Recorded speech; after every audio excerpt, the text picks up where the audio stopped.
On this episode, the Idris Elba Sonic spin-off series Knuckles has rounded out its cast. They got some really good names in there.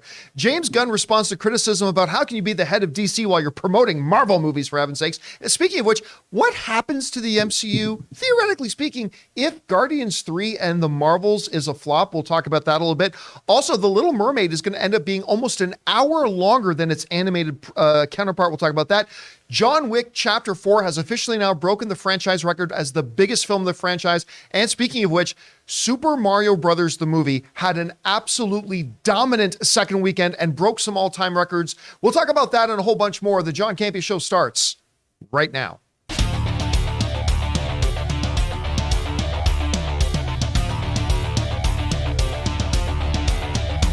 Well, greetings and salutations, everybody. Welcome to the best damn movie-related show on the planet Earth, the John Campea Show, coming from right here on my YouTube channel, brought to you in part by our friends at Mint Mobile. I am, of course, your host, John Campea, and it is an awesome honor and privilege, as it is every day, to have you, our international friends, gather around to talk about our favorite things in the world: movies, movie news, TV, and streaming, and all sorts of good stuff. Not just giving you opinions, but giving you information and context so you can form your own better informed decisions, whether the same or different than ours, just by watching this show.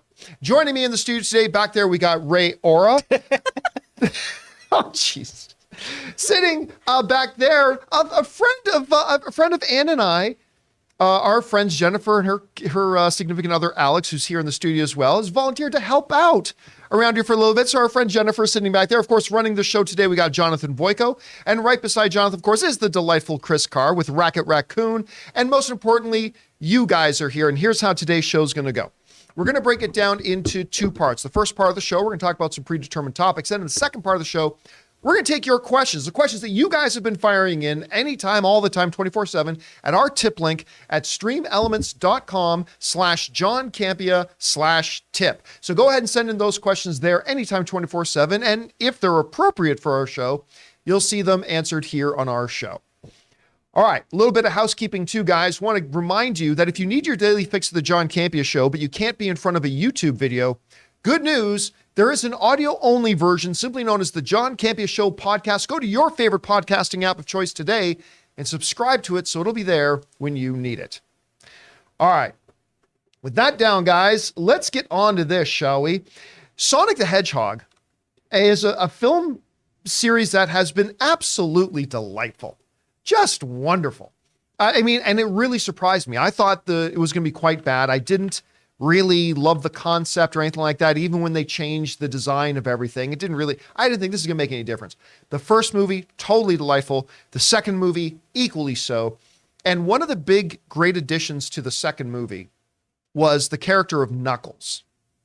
That was, of course, voiced by Idris Elba. Now, some time ago, some of you may have forgotten that they announced that Knuckles was going to have his own spin-off series.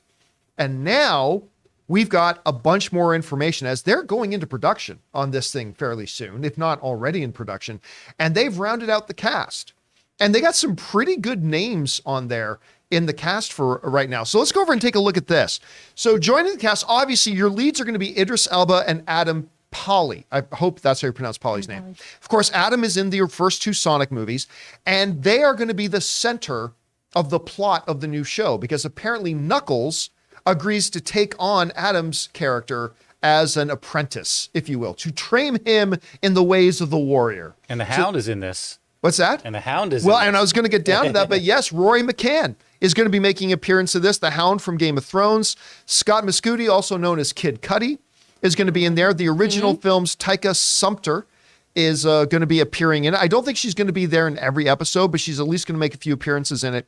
And Ted Lasso's Ellie Taylor. I love her in Ted Lasso. Sassy Smurf. What's that? Sassy Smurf. I love her in this. She's fantastic. So she's going to be appearing in it as well. So a really nice kind of rounded out cast. Now, in this room, I don't think there's a bigger Sonic fan than Chris.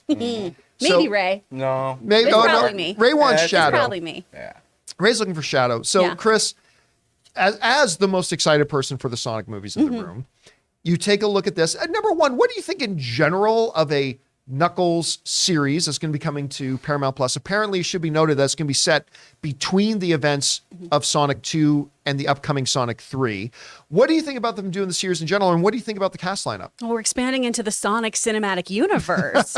Everyone's got to have their own cinematic universe these days, but I am really, really hyped about this one. This is a fantastic cast. Adam Pally is a wonderful, wonderful comedic performer, strong improv roots, really, really fantastic. I love Kid Cudi, so I'm really excited to see him in here. And then on IMDb, somebody else who's going to be in here is Julian Barrett, who's from The Mighty Boosh, which is one of the funniest shows of all time. Old Greg, all those great skits and everything. So I think this is going to be just an incredibly funny show, which I think is really interesting given the character of Knuckles, right? We saw a kind of more fun, relaxed side at the very end of the second film. But for the most part, he's a really intense dude, right? He's a very intense echidna. So I think it'll be really interesting to see how this plays out with all of these comedic human performers in the mix. But I'm pumped about it. I love this character. I think Idris did a fantastic job voicing it. We don't always have that connection, right, of an on-camera actor delivering vocally, and he really, really did. Interested to see how Shadow does. He's listed for 2 episodes here. That is Tyler Antonius, who I know has done a little bit of thing. He was in Sing. He's a rapper, but I'm not very familiar with him. And I know Shadow just has to be so unbelievably cool. Or Ray will cry. Ray's gonna burn Paramount to the ground. I say this without hyperbole and without exaggeration.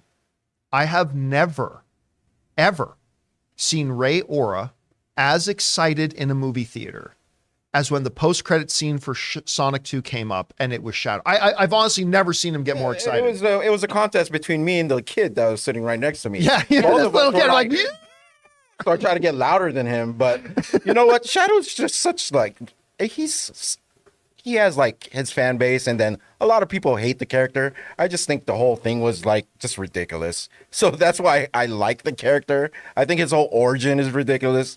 But I can't wait to see. This is going to bump up Paramount Plus's subscribers, I think, a little bit when this comes out. They need something that's either not Star Trek or Taylor Sheridan. They need to get something going. Well, bring a lot of parents maybe. To get it for their kids or something like that. I don't know, because right now it's all Yellowstone, right? It's all Yellowstone and Star Trek. Halo, all the older people stuff. Old people stuff. Ray Aura has declared that any Star Trek fandom is just older people stuff. Older people stuff. All right, guys. Question is for you. What do you think about this in the lineup? I think it looks really good. I'm kind of excited about seeing it. The Sonic franchise has won me over. Whatever you guys think, jump down to the comment section below and let us know your thoughts. All right, guys. With that down, let's move on to this, shall we? You know, James Gunn kind of made history in several ways already. Back when they announced that he was going to be directing a Suicide Squad movie, he became the first director who directed an MCU movie and a DCEU movie as well. Now, of course, that happened under the circumstances of a really ugly kind of separating of ways and divorce that James Gunn had from Disney because, 12-year-old tweets came up or something like that. At any rate, once they decided to bring James Gunn back in the fold, now you had a director who not only has done an MCU movie and has done a DCU movie, you got a guy who was working on both at the same time. He was making Guardians of the Galaxy 3, and he still has that movie to come out, while now officially being the head of the studio for DC. And I don't know, it's kind of like, I feel like it's in the old medieval days, where you get 2 warring families and you marry off, 2 of the kids. Kind of make it stronger. The idea here, I think, was it should have brought Marvel and DC fans together. And yet it's Hatfields and McCoys. And yet it's gone. It's what the hell are the Romeo and Juliet family? The Montagues and the Capulets. The Capulets, that's Thanks, right. theater school. That's paying off already. Oh my gosh. It's like it was what's done is made people, listen, most fans are just fans of movies. They don't care whether the Marvel corporate logo is on it or whether the DC corporate logo is on it. They just want to go see a good movie, have a good time. But there are some people who are very, very, very stupidly tribal. I mean, it's nothing wrong if you happen to prefer Marvel movies over DC movies. There's nothing wrong with that. But I mean, you keep an open mind about both. But then there are some people who are just stupidly tribal. That's the best way to put it. Where it's like, well, if it's got the DC label on it, I fucking hate it. It sucks. You haven't seen it yet. Doesn't matter. It sucks. or if it's got the Marvel corporate label on it, that's going to be, that's already the dumbest movie ever made. You haven't seen it yet. It doesn't matter. You know, a little bit of that tribalism. So some of that tribalism has been rearing its head with James Gunn. And with him having Guardians 3, and of course he's out doing promos for it, some people are raising the question, some DC fans are raising the question already over the loyalty of James Gunn to the hallowed DC brand. Saying things like this: the worst business that DC could do was hire someone who advertises the competition. Unbelievable. Now, can you imagine what their movies are going to be like? I think it's a disaster. It's a disaster. He's right. Now, of course, he's right. Now, of course, James Gunn responded by saying this: the last thing DC would want is someone who would spend the last 12 years of his life creating a series of films and then turn his back on the last movie he created and poured his heart and souls into, as well as his collaborators and the investors. I wasn't hired at DC without everyone being on board and being very, very clear and supportive and upfront and continuously throughout the process. So basically, when James Gunn first took the gig, he made it very clear. He put a statement: hey, listen, Marvel understands that I'm going to have new commitments over here, but DC understands that I made this movie and I have obligations. I'm going to have to spend time promoting and pushing this movie. Because he's right. If you're DC, you don't want to be working with a filmmaker that, oh, if circumstances aren't just perfect when we've got one of your movies coming out, you're not going to come and support the movie. No, DC wants a guy working with them who is showing he is going to always live up to his obligations. Hey man, we made this movie. I got to go out and promote it. That is my obligation. It's also the right thing to do. It is the honorable thing to do. Because DC, if the circumstances were reversed, DC would want that director to come out and promote the movie that they made with them. It really should be common sense. It really should be common sense. But we've seen more and more of these types of things as, how dare he? He can't be loyal to DC if he's doing things with Marvel. I got a bad news flash for you. James Gunn and Kevin Feige are extremely tight. Actually, James Gunn was saying the very first person that he called, when they closed the deal for him to become the head of DC, he said, the very first person I called was Kevin. And Kevin has made public statements about, I can't wait to see what James is going to do over there and blah, blah. And James Gunn has even come on record. We talked about this the other day on the show. He's gone on record and said, listen, the possibility of a Marvel and DC crossover is now more possible than ever before. Now, he didn't say, get ready, we're about to have a Justice League versus Avengers movie or anything, but that just shows the type of, coherentness you can have within the genre itself. Anyway, Chris, let me throw this over to you. James Gunn, he was clear from the beginning that everybody was on board. DC understood that he needed to promote, Guardians of the Galaxy. Marvel understood that some of his time is going to be taken about running a new studio. He said everybody was on board and it's all clear. But there are still, and this isn't an isolated incident, still a lot of people who are DC fans, a minority of the DC fans, like crying foul that James Gunn has the audacity of being the head of DC Studios while also going out and promoting this upcoming Guardians film. How do you see this? I mean, it feels very Ghostbusters, right? Cats and dogs living together, mass hysteria. It's crazy. Calm down. No. Jonathan, calm down. Oh my gosh. As somebody who works for Warner Brothers DC, you calm down. So he's promoting a film. You do not want a film to be bad and you want it to be well received. And if you make a movie, why in poo perfect heaven would you be like, ooh, gotta distance myself from this one. It's the end of my opus, but gosh, I work for somebody else now. No, when you leave any job, you hopefully still have a really good relationship with the people you worked for. You wish them well. And if you still have projects with them, you promote them to your fullest ability. From an actor perspective, right? Anytime that you leave an agent, I love writing in a resignation letter from agencies. Until my contract with you is over, I am so ready to represent you to the best of my abilities in any other auditions we have until that time is done, right? I want to always do my best work with the people who have believed in me and supported me. And James Gunn is no different. Also, Kevin Feige mentored him and has a great relationship with him. Yeah. We should love the idea of DC and Marvel working together in ways, championing each other, because it's just going to make the other faction really try harder and make better quality films. Why would you root for one to fail? And I say this as somebody who growing up, comic book wise, it was very make mine Marvel, right?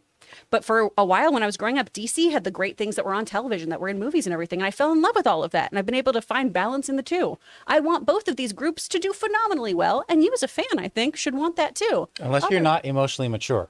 Yeah, that's really what it comes down to. If you are taking this to schoolyard fight kind of territory of like, my team's better than yours, I think you need to go touch some grass and reevaluate some things. I will never understand the mentality They don't want you to amongst go people outside. who That's true. claim to be film fans.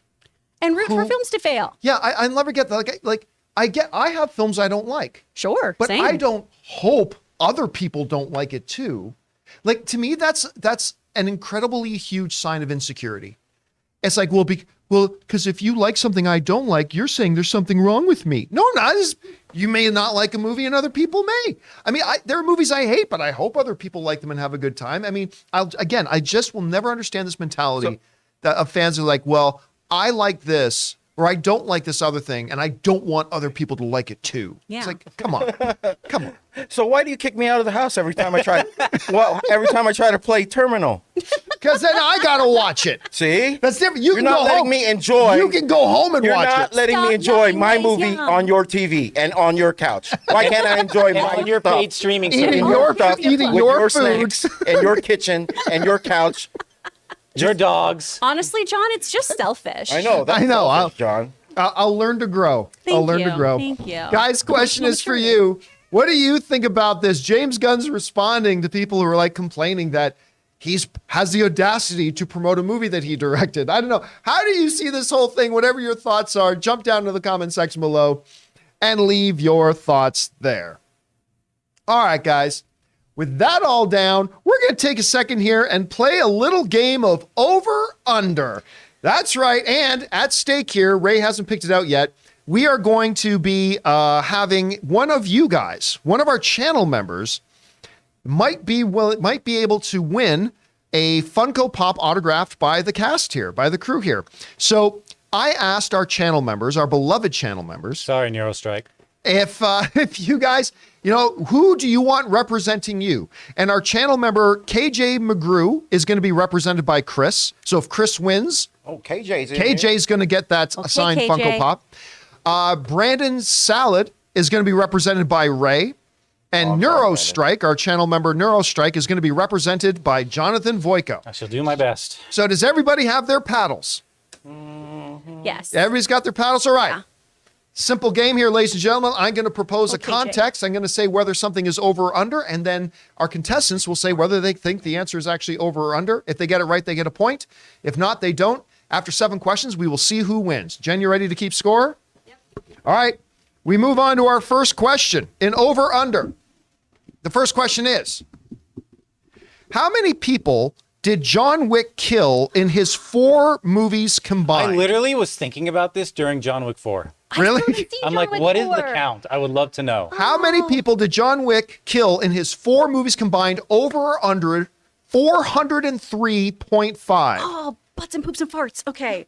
And your answers in 3, 2, 1. Put up your paddles. Okay, Ray is saying under. Jonathan and Chris are saying over. The answer is over. It is estimated that John Wick has killed 439 people Wow. across 4 movies. I literally was wondering about that. Don't So, right. touch a man's dog. So what do we got here? Ray is at 0. Chris and Jonathan are both at 1 now. All right. Okay. We move on to question 2. And question 2 is, how much did the 1989 Disney animated film The Little Mermaid make at the worldwide box office? Over or under 240 million? Of course, we've got a live action Little Mermaid on the way. So how much did the 1989 Disney animated film The Little Mermaid make at the worldwide box office? Over or under $240 million. Your answers in 3, 2, 1. Raise them up. All 3 are saying under. Oh, come on, guys. The answer is Under. It made The Little Mermaid made $211 million at the worldwide box office. I'm surprised you all got that. I thought that would have thrown you off a little I bit. was looking up the runtime this morning of the original Little Mermaid, and I saw that. So There you go. I was prepared. All right. Next question. Move on to question 3. Jonathan and Chris still in the lead with 1 each. You better not tie. The next question. How many animated feature films has Chris Pratt been one of the lead voices? Over or under 3.5? How many animated feature films has Chris Pratt been one of the lead voices? Over or under 3.5? And your answer's in 3, 2, 1. Raise them up. Ray says under. Jonathan and Chris both say over. And the answer is over. Chris Pratt has been one of the lead voices in the Lego Movie, the Lego Movie 2, Onward, and Super Mario Brothers. Oh, okay. So Jonathan and Chris out 2 points ahead now. They both have 2. Ray's still sitting on a goose egg. No, because that shouldn't count because he's the same character in Lego and Lego 2. That's still a different feature film. Yeah. It doesn't matter. That's what they tried to like say when they were saying it. matter. Like, you're the same character in both movies. We'll pay you he's- for one movie. With that, he's been Star-Lord once. Yeah. That's right. Paid him once. Only once is Only the him count. once. hey, All right. We move on to question 4. Not counting the upcoming Killers of the Flower Moon, how many Martin Scorsese directed movies has Leonardo DiCaprio starred in? Over or under 5.5? Not counting the upcoming Killers of the Flower Moon, how many Martin Scorsese directed movies has Leonardo DiCaprio starred in? Over or under 5? Your answers in 3, 2, 1. Raise them up. All 3 are saying under, so the scores don't change, and the answer is under. Leonardo DiCaprio has been in Gangs of New Best York, I've ever done it. You guys keep The tying me. Aviator, The Departed, Shutter Island, and The Wolf of Wall Street. So it is still 2 points ahead for Jonathan and Chris, although Ray is now on the board. It's 3, 3, I 1. was on the board. Ray can I think still it's- pull this out. Isn't it 3-3-2? All right. Yeah. What do you have? No, it's 4. Oh, okay. Okay. Who cares? Right, three, it's three, one. 3, 3, 1. Yeah. Yes, yeah. 3, 3, 1. Or it might have been 4, 4, 2. Yeah, 4-4-2. Yeah. 4, 'cause he 4, got 2. two. Either way, 4-4-2. Chris and Jonathan are 2 Yeah, it points doesn't up. matter. I'm not coming back. Who cares? 4-4-2, baby. All right, what question is this? I don't know. There was 1, 2, This should be 3, the 4. This is fifth the one? 5th question. The 5th question is, as I try to get this, there we go. 5th question is this. How many Academy Award nominations does Renfield's Nicolas Cage have? Because Renfield opened in theaters this week. fudge. How many Academy Award nominations does Renfield's Nicolas Cage have? Over or under 2.5? Your answer in 3, 2, 1. Raise them up. Jonathan is saying over. Really feel Ray like it's and Chris under. are saying under. The answer is Really feel like it's under. under. Nicolas Cage was nominated for adaptation and was nominated for and won for Leaving Las Vegas. So he just won? 2. Nice. So Chris and Ray each get a point for that one. Chris is now In the lead. in the lead overall with 2 questions left to go. Oh. All right. Next question is over or under. How many views on YouTube does the official Jack Black Peaches song have from the Super Mario Brothers? Over or under 19 million views. How many views does the official YouTube Jack Black Peaches song from the Super Mario Brothers have on YouTube? Over or under 19 million. Answers up in 3, 2, 1. Put them up. Ray is saying under. Jonathan and Chris are saying over. The answer is under. As of this moment, Peaches has 14 million views in just 9 days. Yeah, Ray. Ray closes the gap. So it is now Chris is in the lead by 1. Jonathan and Ray are tied with each other. As we move into the final question, Here's we where could she end up runs in a away with 3-way it. tie. Okay. Final question. If Chris gets this right, she wins. If Chris gets this wrong and either Ray or Jonathan get it right, then we'll go to a sudden death. Oh, sheesh. Oh no. Here's the I question. just have to pick opposite of Chris. Final question. That's why you got to raise your paddles at the same I time. know. In 2018, Million Impossible. I wrote that wrong. Mission Impossible. Let's just say Mission. In 2018, Mission Impossible Fallout made $791 million at the worldwide box office. How many movies that year made more than Fallout did? Okay. Over or under 5.5?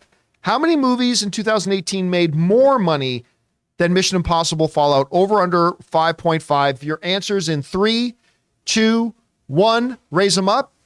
Ray is saying under. Jonathan and Chris are saying over. Come on. If the answer is over, Chris wins. If it's under, Ray and Chris go to a sudden death. And the answer is over. In 2018, KJ. 7 films made more than Fallout: Venom, Bohemian Rhapsody, lost that one Aquaman, last Incredibles 2, Jurassic World: Fallen Kingdom, Black Panther, and Avengers: Infinity War, which means for the second time in a row, your Yay! winner is Chris Carr, which means our friend and channel member, KJ McGrew. KJ McGrew. Congratulations, KJ. You are the winner. Ray will follow up with you guys. That's Ray very will disappointing, follow up with you Jonathan. guys very and get disappointed. that to you I know, again, as twice. quickly as we can. All right, guys, with that all down, we still have to talk about The Little Mermaid's going to be clocking in almost an hour longer than the animated one. John Wick 4 breaks its franchise record. The Super Mario Brothers movie is absolutely dominating. We'll get to all those things in just a second here, but first we want to take a moment and thank a couple of the sponsors of today's video, our friend at ExpressVPN, and of course the great folks at MasterClass. Guys, we want to take a second to thank a sponsor of this video, ExpressVPN. Guys, it is 2023, and online privacy and security has never been more important. You see, every device, phones, computers, tablets, has a unique IP address, which is like an internet phone number and reveals personal information about you. It's super simple for somebody online who knows what they're doing to find your IP address. If you've ever clicked on a sketchy link or opened an email from somebody you don't know, your IP address could become exposed. Now that's where ExpressVPN has your back. ExpressVPN is an app that hides your real IP address and replaces it with a dummy one, keeping you safe and private. And you don't have to be some kind of techie to use a VPN. Guys, it is so easy to use. Just download the ExpressVPN app on your phone or computer, tap one button to turn it on, and you're protected. And if you like your streaming entertainment, here's the coolest part. They let you choose what country you want your IP address to look like it's coming from. This is incredibly useful because services like Netflix and Disney Plus give you different shows depending on what country you're in. So secure your family's online activity and unlock tons of new shows by visiting expressvpn.com/Campea. Use my link and you can get 3 extra months free. That's expressvpn.com/Campea. Go to expressvpn.com/Campea to learn more. We want to take a second to thank a sponsor of today's video, MasterClass. With MasterClass, you can learn from the world's best minds anytime, anywhere, and at your own pace. You can learn filmmaking from James Cameron himself, you know, the guy who made 3 of the 4 biggest films of all time. Improve your writing by taking screenwriting from one of the greatest who's ever done it, Aaron Sorkin. Or maybe learn how to make great comedic content by taking comedy by the one and the only Judd Apatow. And many of you guys know I'm a big poker guy, and I recently got a chance to sit down and watch Daniel Negreanu, one of the greatest poker players in the world, teach poker. It was absolutely fantastic. But guys, whatever you're interested in, there is a class for you with over 180 exclusive classes taught by the instructors you know and love. And you can explore lessons in any order you'd like, across your phone, tablet, Apple TV, computer, and on the go with audio mode. Individual lessons range from about 10 to 15 minutes in length that fit easily into your everyday life. Guys, I highly recommend you check it out. Get unlimited access to every class, and as a John Campea Show listener, you get 15% off an annual membership. Go to masterclass.com/Campea now. That's masterclass.com/Campea for 15% off Masterclass. And thank you to our friends at ExpressVPN and MasterClass for sponsoring this episode of the John Campea Show. Remember, guys, when you go and check out and support our sponsors, you're actually supporting us. So if you look down in the description of this video, you'll find links and promo codes to all of today's sponsors. And thank you again to ExpressVPN and MasterClass. And I cannot wait to see the new show logo that Ray is going to make. That's a discussion that happened off there. All right.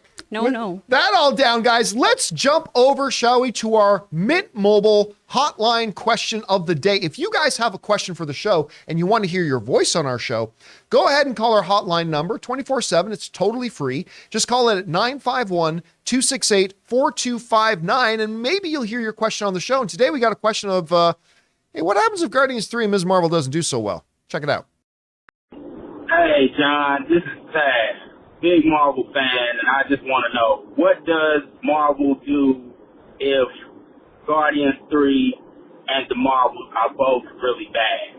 I mean, I don't think they have to be great, but they have to be good. They have to, they have to make a lot of money, obviously, or, be profitable. But what happens if those movies aren't real well received? Thanks, and what I gotta do to be on the show, man? All right. Well, on the show you are, Zach. Here you are. All right. This is a good question. Now, look, we often, whenever a new Star Wars or a new DC or a new Harry Potter or a new Marvel or whatever, what happens if this movie fails?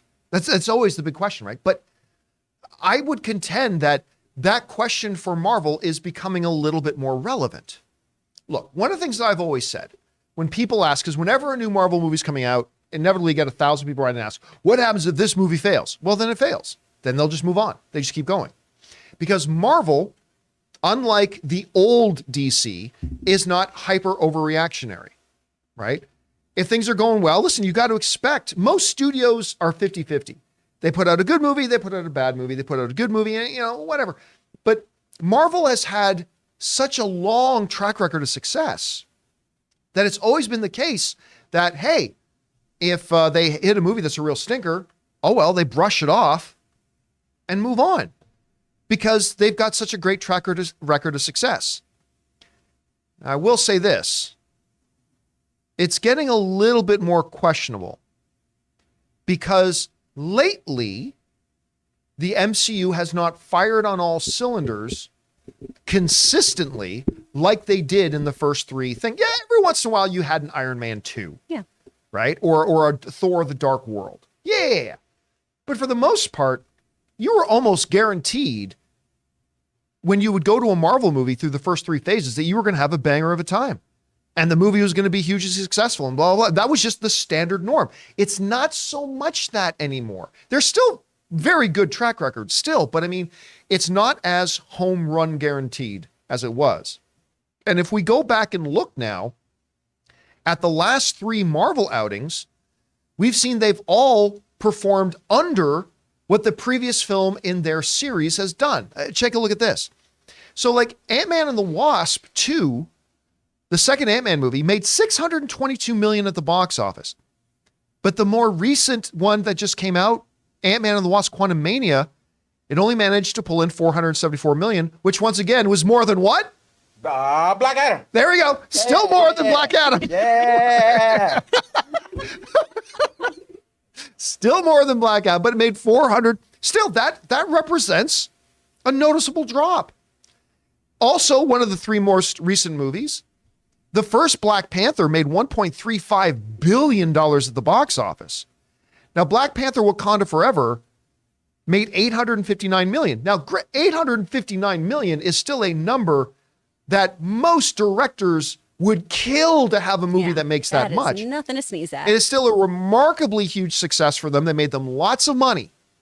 But, and you got to keep in mind that it was without its main star. It was without its main title character, all that kind of stuff. But still, that represents a significant drop from the first one.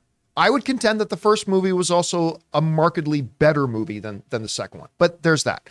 But it's not just Ant-Man and the Wasp and Black Panther. Also, recently we had Thor: Love and Thunder. The first or the last Thor movie made $855 million at the box office. By the way, I think Thor Ragnarok is the top 10 greatest comic book movie of all time. I think it's that good. But Thor: Love and Thunder, coming off of the momentum of Thor Ragnarok, you would expected the numbers to go up like they did from the first Thor to the second Thor, from the second Thor to the third Thor. You would have kind of expected it to do the same. But Thor: Love and Thunder got a little bit more of a mixed reception. And while not a huge drop in box office, instead of going up, it went down. So that makes, bring that up again. Ant-Man and the Wasp Quantumania, last film, made more. Black Panther, the last film, made more. Thor, the last film, made more. That's 3 movies in a row. Now, before that, was Doctor Strange and the Multiverse of Madness, and that made a shit ton of money, more than the previous one. But the last 3 movies in a row have all made less than their previous in their series. And that becomes a little bit more concerning. Because as we go over and look at this, so Captain Marvel made $1.13 billion at the box office. I don't think anybody's expecting the Marvels to make as much, and it certainly doesn't need to make as much to be considered a huge, massive hit. But still, and Guardians of the Galaxy Volume 2 made $863 million. Can Guardians 3 match that or get close or exceed it? Now, again, the reason why I think the question is different today than it was years ago is because years ago, they were just winning all the time. So yeah, if theoretically the next Marvel movie is a road bump and doesn't do well, well, then there's no need to panic. Who cares? It's like one bad one out of the last 5. Brush it off, we move on. But let's say theoretically speaking, and I do not expect Guardians 3 or the Marvels to perform badly. Let me just be clear about that. I don't expect either of those films to perform badly. But hypothetically and theoretically speaking, which we as film fans do, if theoretically both of these films, let's say, underperform and end up being disappointments to the fans, to the critics, whatever, well, then actually Marvel has a bigger problem than they would have had, say, 4 years ago if they had put out 1 or 2 bad films in a row, because that would make like 5. That would make like 5 films in a row.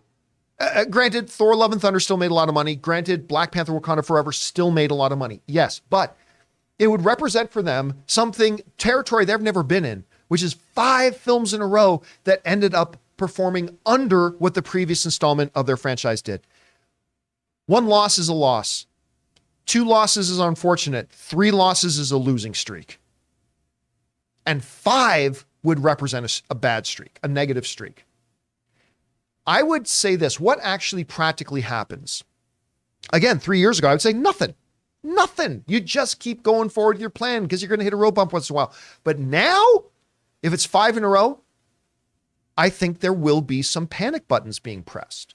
Not a let's blow everything up panic button, but rather I think you will see and hear of some really significant moves. Moves like the upcoming Avengers movies get new writers, maybe even new directors, maybe even a complete shift around of their timeline or whatever. You'll hear about them backing up a dump truck full of seized Nazi gold to Robert Downey Jr.'s house to get him to come back as Iron Man. You will hear about, all the money in the world being backed up to the house of Chris Evans to get him to come back. You're going to see some pretty extreme things happen. Now, I've always thought that Robert Downey Jr. and Chris Evans are going to come back anyway at some point in some capacity. But if they go 5 in a row, then they're simply going to have to sit down and say, our post-Endgame strategy, and I'm not saying they're there yet. Nobody overreact to this. I'm not saying they're there yet. But I'm saying they hit 5 films in a row where their films perform under what their previous installments did. You're going to see them questioning their direction and bringing into question whether their post-Endgame strategy is working or not. Again, I don't want to sound like I'm overly poo-pooing Disney or Marvel. I've not been the biggest fan of Phase 4. It is what it is. I don't think Phase 5 is off to a particularly great start. I didn't like Ant-Man and the Wasp: Quantumania personally. But within everything after Endgame, there have been some brilliance. Spider-Man No Way Home, Shang-Chi, Ms. Marvel, WandaVision. There have been some big hits, but also a lot of okay stuff and some not so good stuff at all. If they go 5 in a row, big shakeups. I'm not saying Kevin Feige is going to be out the door. I'm not saying, but big shakeups, maybe replanning, maybe moving release dates, maybe bringing in new sets of writers or directors. They're just going to have to rethink their approach they're taking. 1 bad movie, you don't do that. 2 bad movies, you don't do that. 3, 4, 5 in a row that underperform your expectations, then you have to say, because that's now a pattern. That is now a pattern.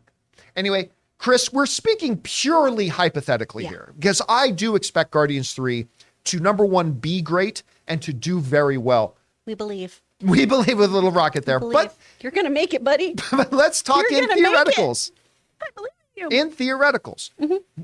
what is the significance and what does happen if, say, like the Marvels and Guardians 3 both underperform and fail to impress the audience and the critics? What do you think? I mean, we go back to the proverbial drawing board, don't we? Because, I mean, it was at the end of April of last year, of 2022, where we knew that Kevin Feige was going off on the Marvel retreat to plan out the next 10 years of Marvel. And so we're going to just, be like Ross and Friends. We're going to pivot, and we're going to pivot hard. All right? Because you can't be completely reactionary, right? That was one of the things that was the problem with WB, is they were constantly course correcting from any reactions. Any small bump. Anything at all.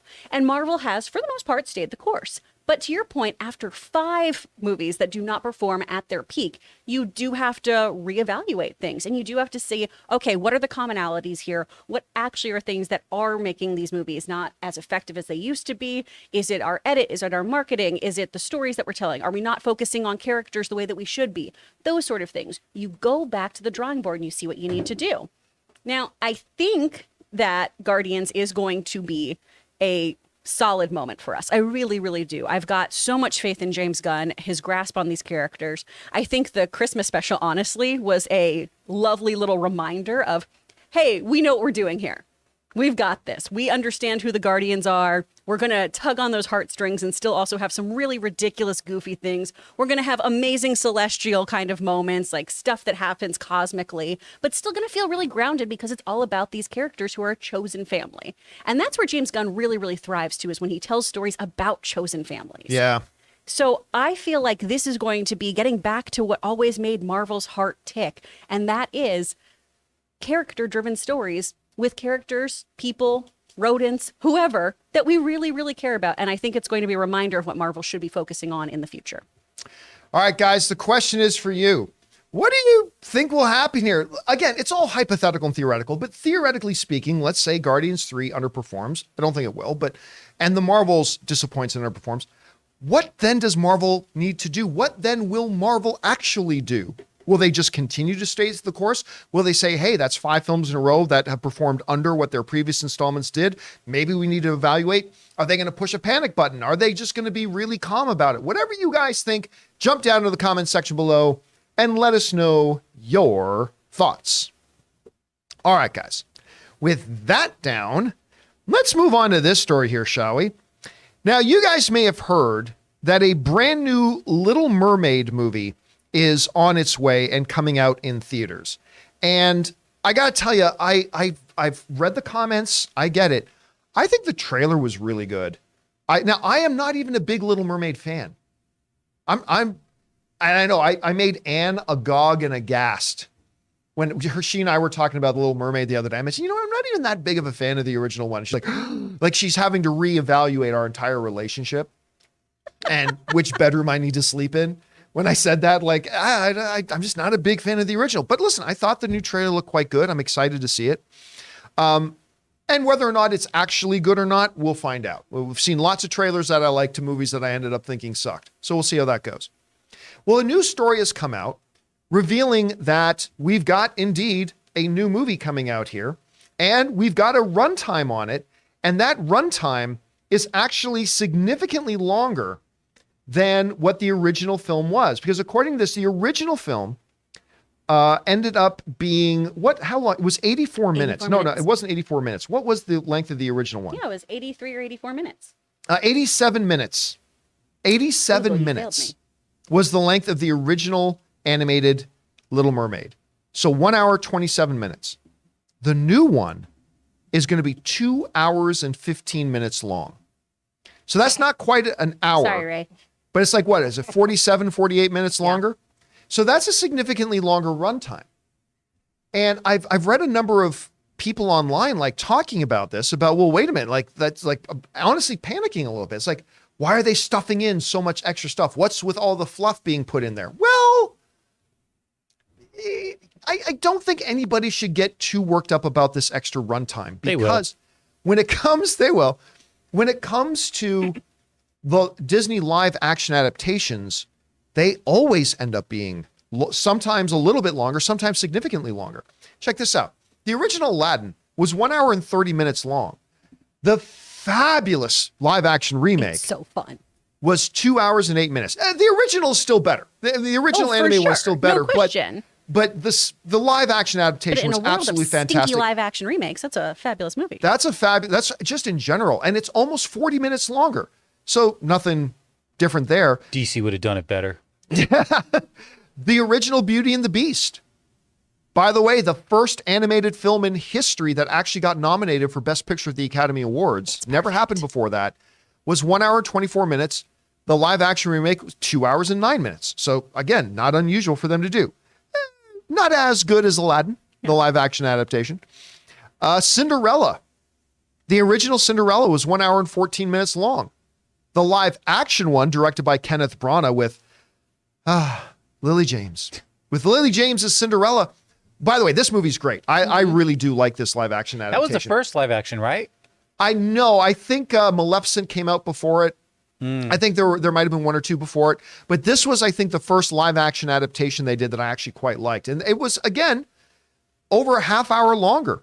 Also, if you look at Mulan, the original animated one, 1 hour and 27 minutes. The live action one, 1 hour and 55 minutes. I didn't love Mulan. I thought it was okay, though. There were a lot of people like jumping all over it. But I didn't think it was all that bad. I didn't think it was all that good either. But anyway, the point is that the live action adaptation of an animated Disney film actually ending up being longer than the animated thing, some usually significantly, like well over a half hour, is not really all that uncommon.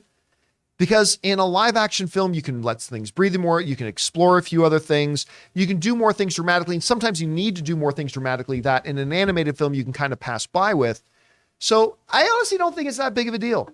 You'll probably get, like in Aladdin, one or two new original songs thrown in there. I'm expecting that they will. I don't know if any announcement has been.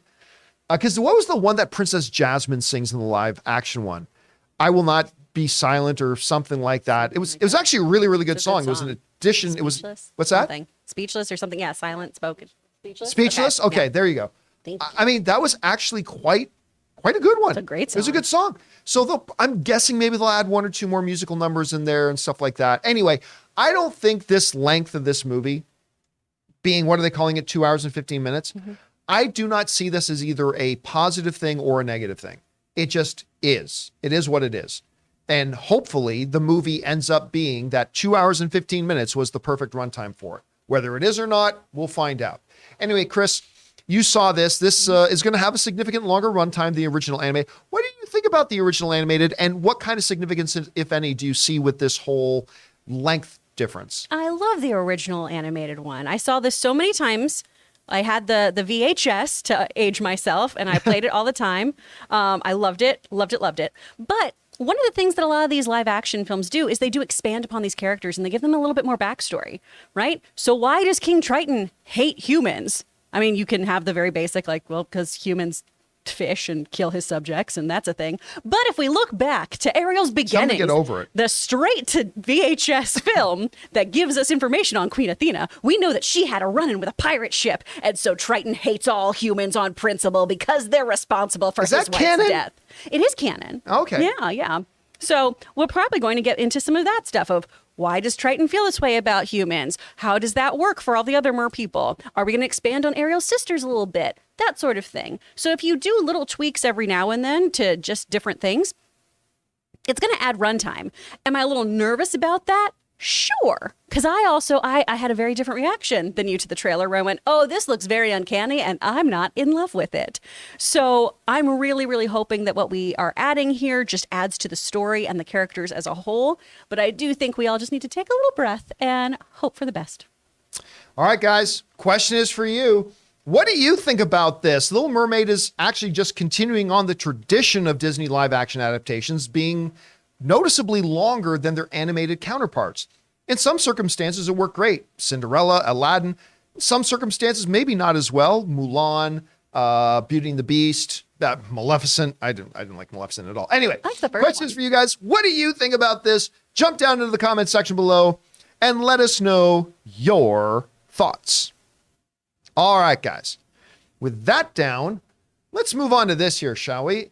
One of my favorite films in theaters right now, and actually there's a lot of films in the theaters right now that I really, really like. Right near the top, though, is John Wick Chapter 4. It opened to $74 million on its opening weekend, which set a brand new franchise record, the biggest opening for any of the 4 John Wick films. And now, after this weekend, it is official. John Wick Chapter 4 has passed the previous film, John Wick 3, to be the new standard bearer for the franchise. It has become the #1 box office film in the franchise, seeing what all studios want to see with a franchise, a trajectory of this, of going up. You want to see it. We just talked about Marvel movies where they had 3 in a row where the trajectory has been going down.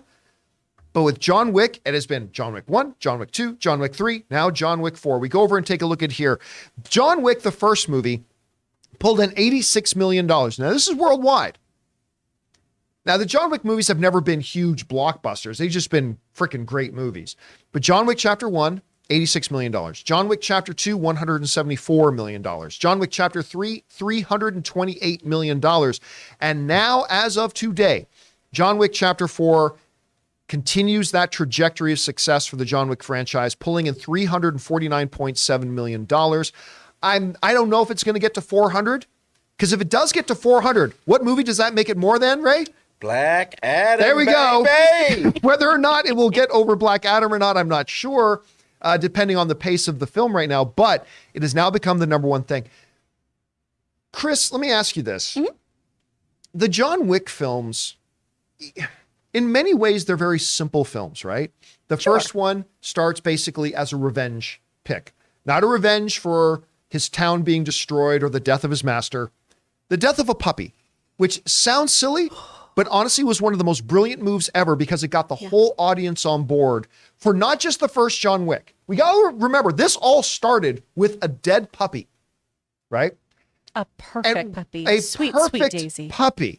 Gosh. And the reason that is brilliant, I've talked about this before, is because for the rest of that movie now, and nay, for the rest of the franchise, no matter how unspeakably nightmarishly violent and whatever horrible, horrible things John Wick does to anybody, the audience is going to say, justified. Mm-hmm.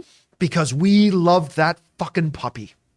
That puppy was the cutest little thing incarnate, a ball of sunshine that the movie screens have ever seen. And when that dude killed that puppy, you just think to yourself, yeah, whatever you got to do, John. Yeah. We're okay with it. We're okay with it because they killed your puppy. But what do you think, maybe when you look at this, where a franchise like Thor, while making way more money than John Wick has, but I mean, Thor has now taken a dip. Ant-Man and the Wasp, while making more money than any John Wick film ever has, taken a dip at this last film. Black Panther, while making more money than John Wick ever has, but took a dip. That maybe we're going to see the Marvels take a dip. What was it about the John Wick franchise, do you think, that has made it just continue to go up and gaining new audience members, gaining excitement and having just go up? What is it that it has that maybe other franchises haven't? I mean, I do think a revenge story centered mostly on a puppy is genius, is so smart, because I have a very John Mulaney approach to life. Like, if you spill soup on me, I'll probably apologize to you. But if you touch It's a very Canadian Gimli thing. Yeah. If anyone touches Gimli or Trico, I will lose my goddamn Those are her mind. dogs, by Those the are my way. dogs. They're perfect angel babies, and I would burn down the world for them. And if you are a pet owner, you also have this with your sweet, sweet little angel baby. They're so much better than people. They're so much better than people. People are terrible. Dogs are God's gift to us. So there's that aspect. But also, these films have continued to world build in such a way that I think other franchises have honestly struggled with. You know, some of the things that we see in that very first film, just about the coins and things like that, the use of the cleaners, the use of the hotel, little things, right? Little mythologies they put in there. They start building, and then the way they expand upon all of it is so well done and so captivating. They continue to one-up the different fight choreography here too. And even though things get really bananas and the way that these fights play out is sometimes very, very ridiculous, they are so captivating and so well choreographed and make sense, and you are able to suspend your disbelief enough to go, this absolutely can happen. I believe everything that's happening on screen right now. This is so well executed. I'm in. And because of that puppy factor, like you were saying too, we are absolutely on board with everything that John's going to do in this. He can do no wrong as far as we're concerned, because the ultimate wrong was done to him. His wife's final gift to him was massacred. The minute you hear that tiny whimper, all bets are off. And that's been able to carry it throughout. And then I think also just the actors they've been able to tie to this too. It's not just a mindless action movie. It's really, really well done, well executed with fantastic folks in the helm too. So I think it just fires on all cylinders. And it's great that it's been slowly gaining traction too. I think a lot more people are finding it on streaming as well. And I'm interested to see how the franchise continues to grow. You know, there's a minor, it's just a small event detail that happens in John Wick 4. I'm going to give a minor detail away here. But when you think back of movies of hopeless moments, like moments where you're shown something as an audience member and you just feel hopeless for what's going on. It's like, no, like your heart's totally broken. Like whether it's like Spider-Man laying in Tony Stark's arms going, I don't want to go, Mr. Stark. Or Titanic when it shows that old couple just laying in their bed holding each other as the water is rising around them. In John Wick Chapter 4, when he gets knocked down the stairs, you could feel, if you've seen the movie, you know what I'm talking about. When he gets knocked down the stairs, you could feel the air in the movie theater leave. Because everybody was like, like everybody just, no, stop falling. He's going Some down people the stairs. started Like, laughing though, because it was like it kept going. it just kept, it was brilliant. It was a brilliant shot. It was a brilliant scene. But I just remember as an audience member feeling my heart sink with every step that he fell down. My heart just felt lower and lower into the depths of despair. Anyway, guys, the question is for you. John Wick Chapter 4 is now officially the biggest of the franchise. This has been a little franchise that could, where every single movie that comes out has exceeded the last. It's a very rare thing. What do you guys think about this? Why do you think John Wick Chapter 4, John Wick as a franchise in general, has been able to do that constant trajectory of moving upwards? Whatever you guys think about that, jump down into the comment section below and let us know your thoughts. All right, guys. With that down, let's move on to this, shall we? Our main topic here today. You know, for a couple of months, I took a lot of crap from people because I predicted, like uneducated guess, but I predicted for several months that the #1 box office film of the year worldwide at the end of the day for 2023 was going to be the Super Mario Brothers movie. And everybody talked to me like I was crazy. Now, after I saw the movie, I walked that back. I said, you know what? It's great. It's going to be very, very big. It's going to be huge, but probably Fast 10 or maybe an Indy 5 or something like that will be the biggest film of the year. Maybe I shouldn't have walked it back because Mario Brothers is absolutely dominating in several ways. First of all, at the box office this weekend, you can bring this up, Jonathan. At the box office this weekend, Super Mario Brothers, let's go to my screen. Super Mario Brothers made $87 million at the box office in its second weekend, which, by the way, on its second weekend is more than John Wick's record-breaking opening weekend was. John Wick's 4's opening weekend was $74 million, which was a franchise record for it. Super Mario Brothers on its second weekend, look at this, but this is the number that is stunning. A 40.6% drop. To put that in context, generally speaking, you've done well if you make a 50 to 60% drop. If you drop over 60%, that's a little bit concerning. A 40% drop. And here's, to give it more context, is what makes this particularly notable. The more money a movie makes in its opening weekend and week generally will mean a lower second weekend because everybody's gone out to see it. Spider-Man No Way Home, I believe, had like a 68 to 70% drop second weekend. Avengers Endgame had like a high 60% drop. Again, it was just because it had such a massive, massive opening weekend that almost everybody who wanted to see it had seen it already. Now you're just talking about repeat business. The Super Mario Brothers made like over the first 5 days, 177 million just domestically. That's a big opening. So you would go, okay, so like a 60% drop second weekend, 62, 63% drop. That would be totally acceptable because it had such a big opening weekend, right? Normally you don't want to see a 61, 62, 63% drop, but for a Super Mario Brothers that made that much opening weekend and its opening week, yeah, totally understandable if it took a 62, 63% drop. That would be perfectly fine. But it bucks that trend and only dropped 40 for any movie. That's really impressive. A 40% drop from week 1 to week 2 is super impressive. And then you take into consideration just how big the first weekend movie already was. That is incredible. That's a level of dominance we have not seen in a little while in theaters. But it goes on beyond that, because with that weekend, the Super Mario Brothers movie has now become the biggest video game movie of all time. And not just by a little. Look at the top 10 here. The number 10 spot is Resident Evil, The Final Chapter. That movie made 312.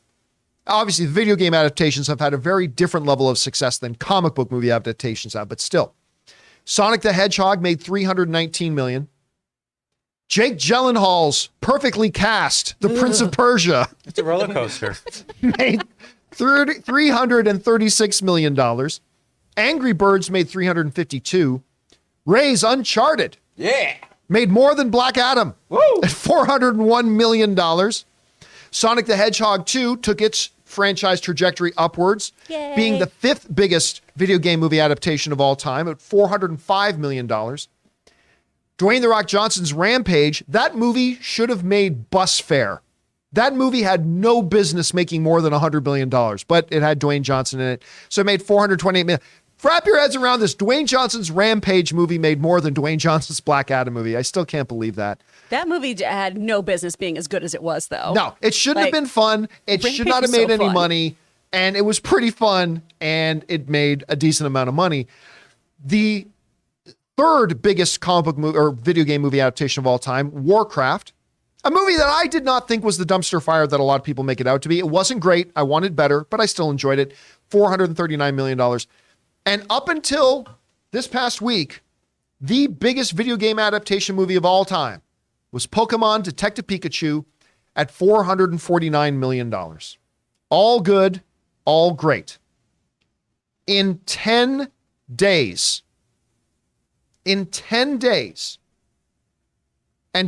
only, the Super Mario Brothers movie has practically getting ready to lap the other ones at $678 million in just 10 days. And you got to understand, I wanted to have this list up here to give that context, to understand that, listen, and just look how much it's by over 200 million more than the previous top film. I mean, these types of numbers are just for this genre, for this category, if you will, of video game adaptation. This is new territory for this entire thing. A 40% drop in its second weekend after a massive first weekend, breaking the all-time video game adaptation record by over $200 million in just 10 days. It's already, the story's already been written. It's done. Super Mario Brothers is the most successful video game movie of all time and is already a massive smash hit, even if it decided to end its run today, 10 days after it opened in theaters. It's already done. The story's written. Now, is there any DLC? Are we going to get to becomes the next member of the $1 billion club? Is it going to be, it's the top movie of 2023? I don't know. Will it get there? Will it hit those types of numbers? Because it's looking great. Chris, Super Mario Brothers is a good movie. I mean, it wasn't quite as good as I was hoping to go in and see a top 5 favorite animated film of all time. Yeah. It wasn't quite that, but it's delightful. It's entertaining. It pulls on the nostalgia strings. I walked out of that theater having a big smile on my face, singing the Peaches song just like everybody else. But I mean, this level of pure domination that we are seeing coming out of the Super Mario Brother movie is the type of dominance we haven't seen since frickin' Avatar was back in theaters again.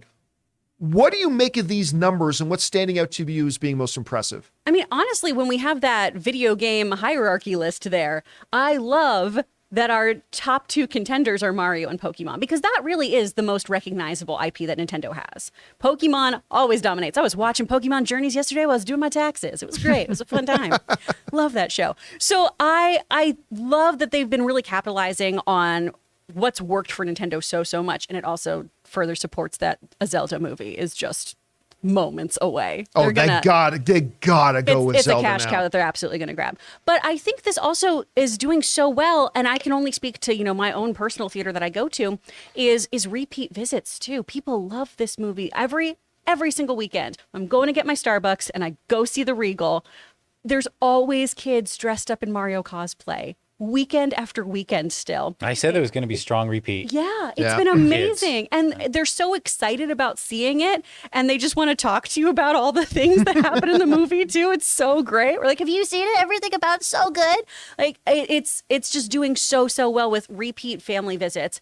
And also it capitalizes on all that nostalgia too that all of us have for this game, right? There's a reason why everyone still plays Mario Party, still plays Mario Kart. Why all these games are constantly being downloaded. We freaking love Mario. There's a Nintendo World now here in LA that It's always packed. It's always packed. And honestly, it's usually people upwards of 35. Yep. Plus, when you're there, those power bands work in the Nintendo store, which is incredible. So, you know, they're doing great stuff with this property. I'm hoping the second one has a little bit more meat on its bones. But honestly, I don't need much here. I just need Mario, like, throwing shells and shit. And that's all I need from this movie. But I really think a lot of this comes down to just being visually stunning and being something that people want to go see again and again because it's fun. You know, you also can't ignore some of the other things that we talked about going into Mario Brothers, which was the fact that you got to remember this is a game franchise that is minimum 3 generations long. A lot of people's grandparents, parents, and them played Mario to one degree or another, and no Mario, and no Bowser, and no Peaches. By the way, I've gone down a little bit of a rabbit hole watching some of the Dorkly videos on the dark side of Toad and Super Mario Brothers. Oh, gosh. Ooh, some of them are really, really good. But this is a game that has had that multi-generational appeal. It is simple. It's simple. Like we point out, there's not much of a story to the movie, but that's the games. There's not much of a story to the games. Hey, get in that cart and cross the finish line before anybody else does. Do that. Hey, get this steak and cook it evenly on both sides real quick. That's a Mario Party reference, by the way. For those of you who play it and know the aggravation of that, you know what I'm talking about. Fucking thing, son of a bitch. It's just had it. Now, granted, it didn't have huge competition for this weekend. I mean, when we go back over to the weekend box office chart, The Pope's Exorcist, frankly, did better than I thought it would, but made $9 million. John Wick Chapter 4 made 7.9, which of course was in its third weekend, I believe. But even these drops are all in the 40s. I think I that's mean, great. the drops have been healthy and they've been good. Air, Renfield. I mean, listen, nobody in their right mind thought Renfield was going to make $30 million opening weekend, but I think people expected more than 7.7. So Renfield didn't really stand up strong against it. Air, again, is considered this dramatical thing. Dungeons and Dragons has been out for multiple weeks, making another 7.35. I mean, so granted, it didn't have a lot of competition, but just because there's not a lot of competition doesn't mean people will just automatically go to the movies. People were choosing at $87 million on a second weekend. That's people choosing. I want to go to the movies, and I'm not just going to look for something. I'm going because I want to go see Mario. And just light, fun, delightful entertainment. Guys, the question is for you. Why do you think that Mario Brothers has been so absolutely dominant? Where, I mean, we haven't seen this type of domination, I mean, in a bit. And why do you think, and what do you think is the more impressive number? A second weekend drop of only 40%? The fact that in just 10 days has become the all-time video game adaptation ever in the history of cinema? How big can what is the ceiling for the success of this Mario movie? Whatever you guys think, jump down to the comment section below and let us know your thoughts. All right, guys. With that down, we're now going to move on and start taking your questions that you guys have fired into us. Remember, guys, you don't have to wait for the show to be live to send in a question. If you've got a question for tomorrow's show, whatever, and it's like 3 a.m, when you're up, go ahead and write us anytime at streamelements.com/JohnCampea/tip. Once you get there, you see a form, fill it out with your question and send it in. And if we deem it appropriate for the show, we will use it here. But before we get to those things, guys, we want to thank a couple of other sponsors of today's show. Our wonderful people over at BetterHelp and my mobile service provider, Mint Mobile. Check it out. Guys, we want to thank a sponsor of this video, BetterHelp. Getting to know yourself can be a lifelong process, especially because we're always growing and changing. Think about it. The person you were 5 years ago is not the exact person that you are today. Therapy is all about deepening your self-awareness and understanding, because sometimes we don't know what we want or why we react the way that we do until we talk things through. BetterHelp connects you with a licensed therapist who can take you on that journey of self-discovery from wherever you are. And guys, striving for better mental health is something we should all aspire to. I've talked about this before, but when somebody goes to the gym, we applaud them for getting out there to improve their physical health. Well, it's about time that we start looking at mental health the same way, not just by encouraging the people around us to look into therapy, but by also taking the step to take care of our own mental health as well. So listen, if you're thinking of starting therapy, give BetterHelp a try. It's entirely online, designed to be convenient, flexible, and suited to your schedule. Just fill out a short questionnaire to get matched with a licensed therapist, and you can switch therapists at any time for no additional charge. So discover your potential with BetterHelp. Visit betterhelp.com/Campea today to get 10% off your first month. That's BetterHelp, HELP.com/Campea.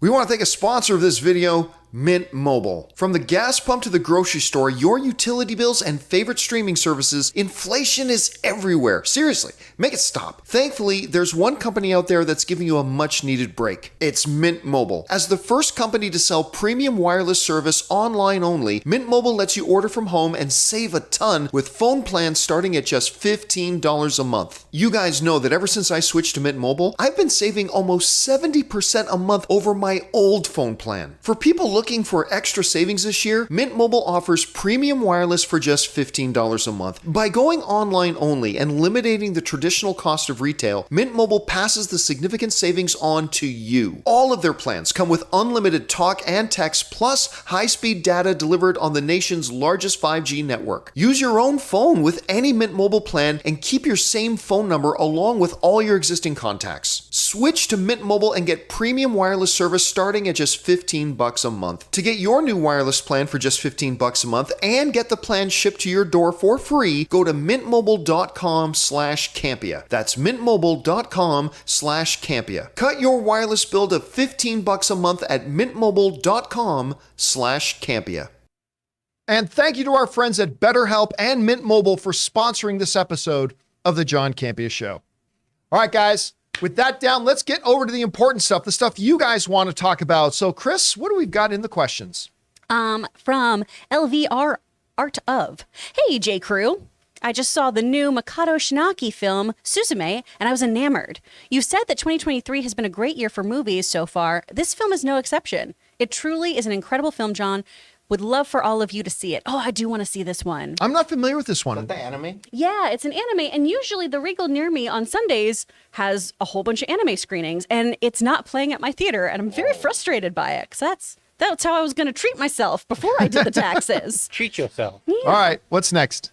From TJ Perry, TV movie tropes you wish you could get rid of? For me, I hate when shows force you to read dialogue on the character's cell phone. Oh, I hate that. I drive a lot for work, so I watch a lot of content on my iPhone. So squinting at an already tiny screen pisses me off. Don't drive and watch TV.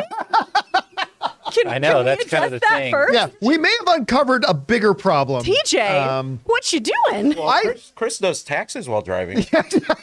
Just doing her Didn't you tax. just say he did? I operated no heavy machinery while I was doing my taxes for reasons. But I mean, I do hate that. Even when you're watching on a big screen, sometimes sometimes I can't even tell if we are meant to be able to read it or not. Like some shows or movies will do it great. They'll they'll fill 80% of the screen up with the phone and you can very clear what's being said. And sometimes it's like this far away. Like the person, like the character has their phone like this far out and the camera's like way back here. It's like, am I supposed to be able to read that? Stop being a snoop. No, you're Yeah. not. I mean, or am I disturbing somebody's privacy? I hate that. Look, I've always said this. My three most frustrating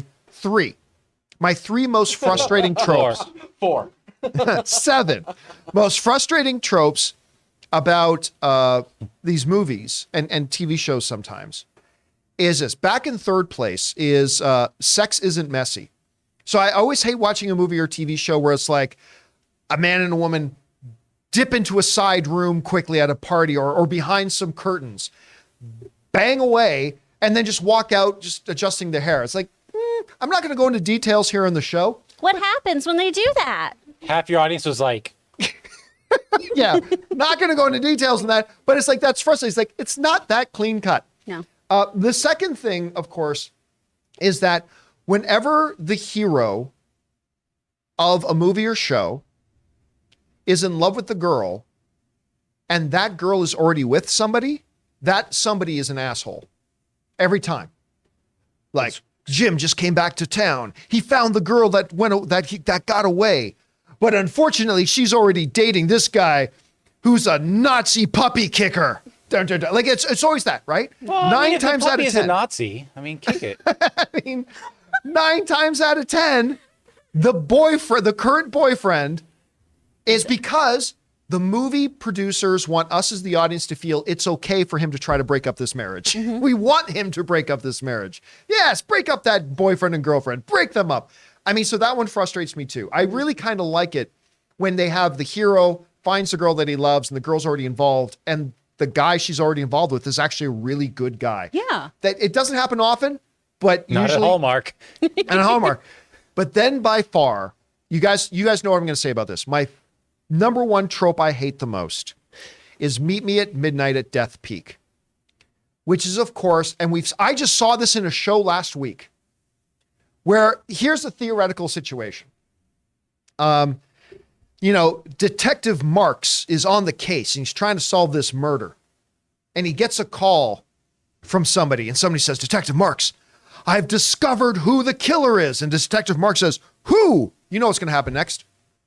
The guy on the phone says, not on the phone. Meet me at Death Peak at midnight. Bring your Nazi puppy. Bring your Nazi, or meet me wherever. Because then anybody want to guess what's going to happen? That guy's going to get killed before he ever meets with Detective Marks, right? That happens in movies and TV shows so many times. As soon as you hear somebody say, not on the phone, or not here, or meet me at this place and I'll reveal the thing that's going to break the plot wide open, you always know that person's going to die. That is the trope that frustrates me more than any else. You got any that really bug you, Chris? Oh, yeah. I hate that people don't say bye on the phone. Oh, yeah. Fucking rude. End your conversations. Your mother raised you better. And speaking of that, why does every Disney movie start with a dead mom? It pisses my mother off to no end, where she's like, why is everyone's mother just dead?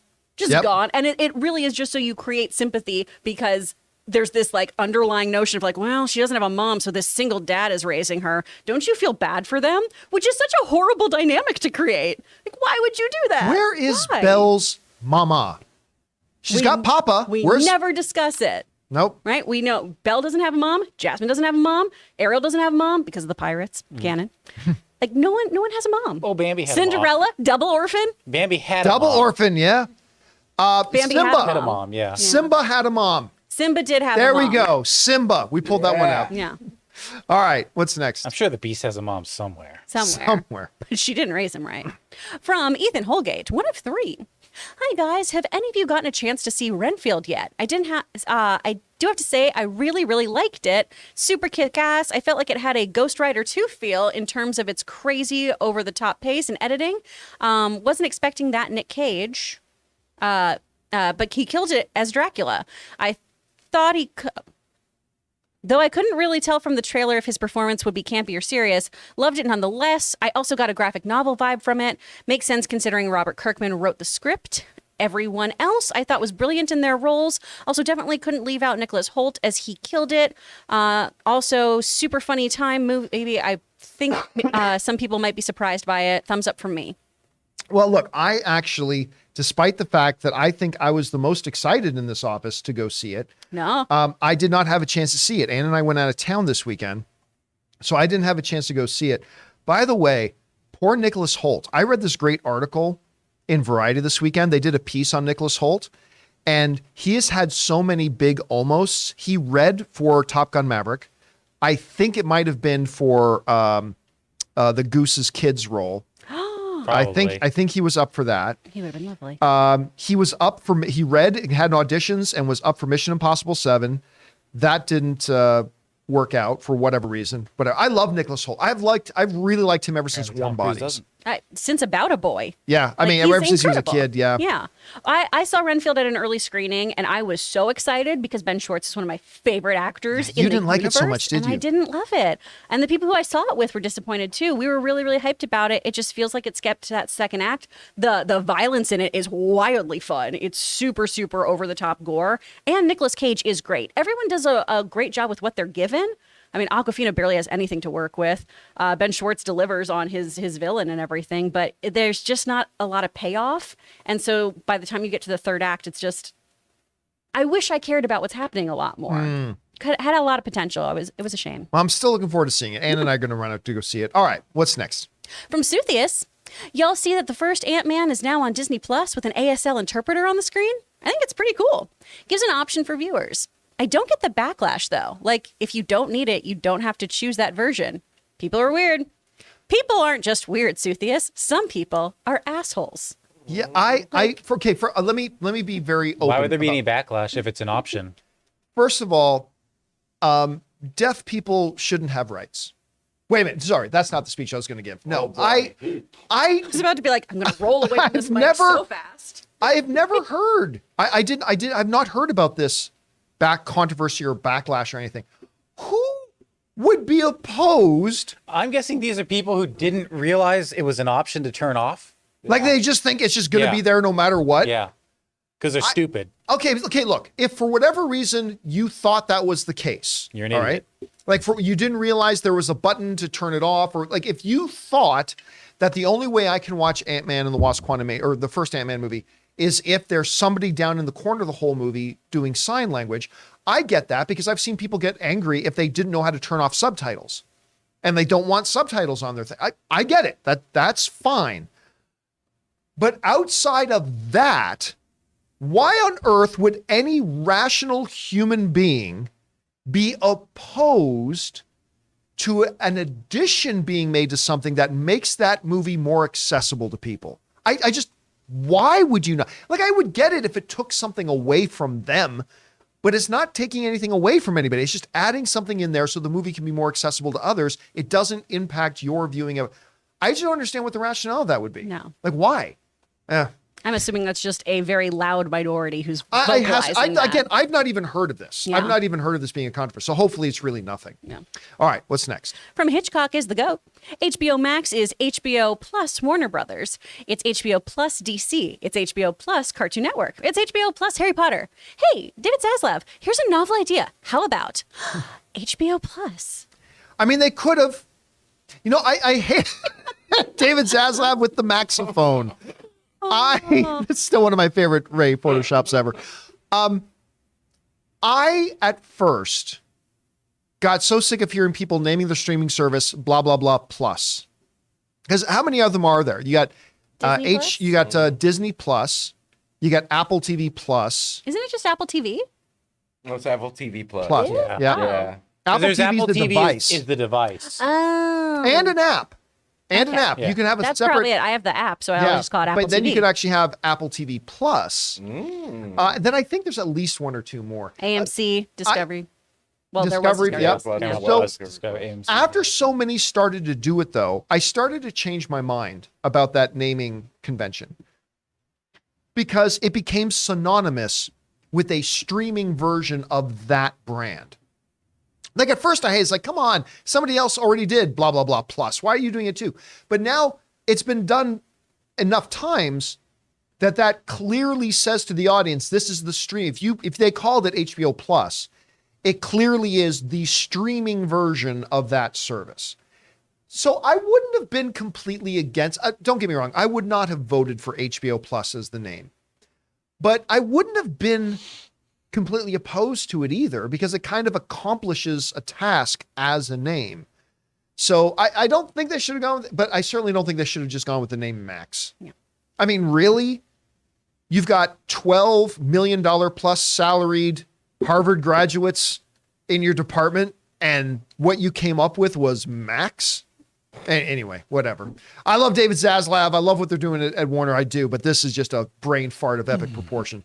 All right, what's next? HBO Cubed. From Lizzie Fox.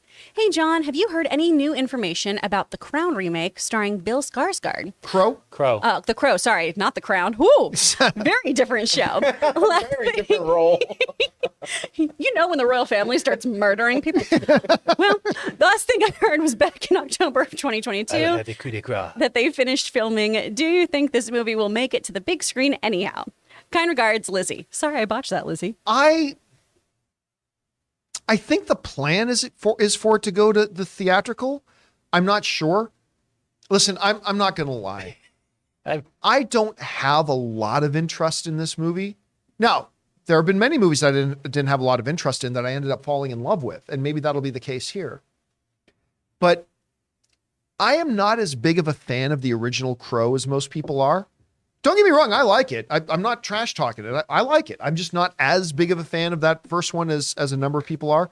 And then with all the drama, It's been like 15 years. it's literally been, I was at AMC talking about the Crow remake. And this isn't even an exhausted list. We had the guy with the mask in Boardwalk Empire, and then he starred in the Ben-Hur remake. Houston. Jack Houston. Jack Houston. He was signed on to be the new Crow. Yeah. Tom Hiddleston was at one point signed on to be the new Crow, and then that sank. Jason Momoa was signed on. They were 1 week away from shooting. 1 week away from starting principal photography. And then that got pulled. And then we heard Skarsgård's name, and we were like, well, this will be the next one. But they did shoot it. I'm going to guess it ends up on a streaming platform. I would love to be wrong about that. A plus of some kind. What's that? A plus of some kind. Yeah, something plus, right? So I mean, I don't know. Maybe the plan was, I don't know what the plan for it is at this point. I haven't heard anything more other than when they wrap production on it. So we'll find out. It'd be very, very interesting to see how this turns out. But hey, listen, I love all the Skarsgårds. So this could be interesting. All right, what's next? From inappropriate username. I think Marvel did Endgame too early. With hindsight, I think they should have waited another 2 to 3 years and had a shorter phase set during the snap. That could have introduced heroes such as Moon Knight, Ms. Marvel, etc. Maybe even Iron Man 4. I disagree. I don't you can't have the ending to Avengers Infinity War and then make the audience wait 3 or 4 years for the follow-up to it. I don't think that would have been the move. Not to mention, listen, at the end of the day, I did not think Moon Knight was a bad show. I just didn't end up particularly thinking it was great. That finale, it had great episodes. That finale kind of took it to the not great thing. Obviously, I'm not a big fan of Hawkeye. There's a lot of things they did in there. I honestly wasn't all that interested in a lot of stories that would take place during this depressing, dark, awful world that had lost half its population. I don't know that there's a lot of joy to be had in that. No. I mean, you could have followed Ronin, but that would have been so depressing too. Yeah, that would have been ultimately, so maybe one, but yeah, listen, and when you look at the results, for a short time, Avengers Endgame was the #1 box office film of all time. Now, Avatar's taken that title back, but once Endgame does its re-release in theaters, it might take that #1 spot back again. So did they mishandle Endgame? I don't think that they did, considering it was the biggest film in the world of all time when they did it. So no, I'm going to disagree with you on that. Like you may have a good point there to a degree, but I think they handled it the right way. What I don't think they've handled right is their overall game plan after Endgame. But I think right up to that point, I think they handled it right. This also omits one major thing. What's that? It's like, just cover this the next couple of years and push. Well, we had COVID for like 2.5 years. Yeah. So nothing was going to be shot anyway. And then you'd be coming out of COVID with this whole world where half the world is gone because of a snap or whatever. It would have been such a bummer. Yeah, I'm not sure that would have been the best approach. Would have felt very on the nose. Yeah. Oof. All right, what's next? From Mr. Gux or Mr. Go. I hope Jay Mangold does not get the Star Wars curse. Once a filmmaker is announced for a Star Wars movie, their immediate next project turns out to be divisive and underperforming. Example, Patty Jenkins, Taika Waititi, Brian J., Game of Thrones showrunners. I mean, I think Ryan Johnson performed quite well with Glass Onion. Yeah, Glass Onion did great. Did that. Jojo Rabbit come out before or after it was announced that that Taika was going to be doing a Star Wars movie? I'm not sure. I have it in the back of my head that it was announced he was doing a Star Wars movie before Jojo Rabbit came out. I might be wrong about that. Don't quote me on that. Yeah, it can happen. Listen, I heard from somebody that has seen Indiana Jones, and they actually said it's really good.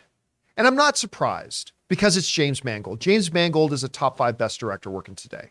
Not top 10, he's top 5. And I wholeheartedly believe.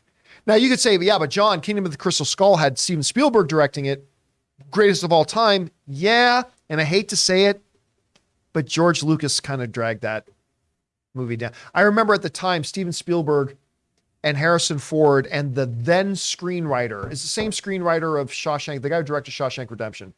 Why am I freezing on his name?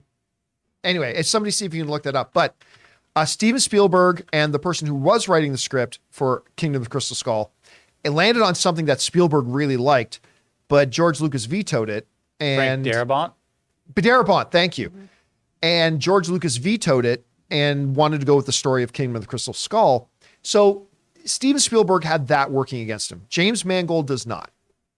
And so I think we're in pretty, and I think the trailers for Indy 5 have been great. Now, again, any movie can turn out to be crappy, and maybe this one will too, but I got a lot of belief in it. And I talked to somebody who did see the film, and they were quite happy with it. But then again, that's only one person. Just because that person liked it doesn't mean I'm going to like it. Doesn't mean you're going to like it, but we'll see. All right, what's next? From Garden Variety Vagabond, seeing the live-action actors from Star Wars Rebels coming in Ahsoka, what the heck is up with Sabine Wren wearing a bomber jacket and not Beskar armor? What type of Mandalorian is that? Well, you got to remember, too, like how many years has passed between the events of Rebels and the Ahsoka series? It's been a number of years, like real years have passed. I can't remember the exact number off the top of my head, but you're talking like 8-9 years that have transpired. A lot of things can happen in a person's life. And Sabine Wren was never your traditional Mandalorian. And she certainly wasn't a Death Watch cult kind of Mandalorian. So, I mean, and there's a lot of different sects. Like I was reading one article recently, there was upwards of like 22 different tribes of Mandalorian. So I wouldn't really worry about it or read too much into it. Like even if she was a hardcore Mandalorian, hey, listen, 7, 8, 9 years is a long time. A lot of things can happen in that window of time, or whatever her background of Mandalorian was. I really wouldn't read too much into it or worry about it. Sometimes you want to be comfy. Yeah. Like the pandemic showed me how much I hate hard clothes.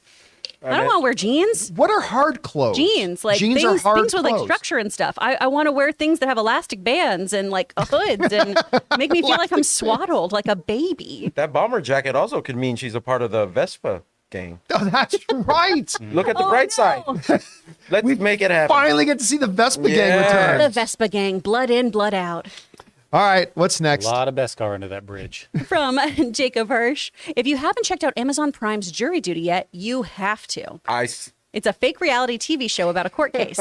Everyone in it is an actor except for one guy who thinks it's all real. Oh, no. James Marsden has a role in it, and it's probably his best role ever. Ray, you've seen this? I'm so glad he brought this up. On Friday, I binged like the guy whole legitimately thing. doesn't know? Yeah, he legitimately doesn't know. And like just this weird stuff happens like they do it on purpose. I mean, it's really funny. It's really funny. You've seen it too, Jen? Yeah.